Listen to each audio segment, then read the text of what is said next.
વાત કરીએ શહેરમાં સ્થાનિક સ્વરાજની ચૂંટણી પહેલા મગલાણિયા તાલુકા પંચાયત બેઠકની પેટા ચૂંટણીમાં આજે ફોર્મ ભરવાની ચકાસણી હાથ ધરાઈ હતી। ચૂંટણી અધિકારી દ્વારા ફોર્મ ચકાસણી હાથ ધરાઈ 3 ફોર્મ અમાન્ય કરાયા છે। એક ફોર્મ માન્ય રખાયું। ભાજપના ઉમેદવાર દેવેન્દ્ર વિજય પગીનું ફોર્મ માન્ય થયું છે।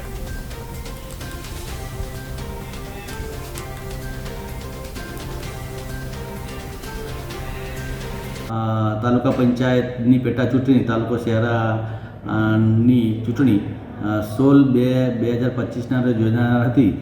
જે ચૂંટણી અન્વયે 4 ઉમેદવારી ફોર્મ અત્રે ભરાયેલા હતા। જે ઉમેદવારી ફોર્મની ચકાસણી આજ રોજ 3/2/2025ના રોજ 11 કલાકે રાખવામાં આવેલ હતી। જે ચકાસણી કરતાં 3 ફોર્મ અમાન્ય ઠરેલ છે તથા એક ફોર્મ માન્ય કરેલ છે। જે માન્ય કરેલ છે ફોર્મના ઉમેદવારનું નામ છે પગી દેવેન્દ્ર કુમાર વિજયસિંહ, જે બીજેપીના ઉમેદવાર છે। ચૂંટણી અધિકારી સોલમગણિયાળા, મામલતદાર શહેરા।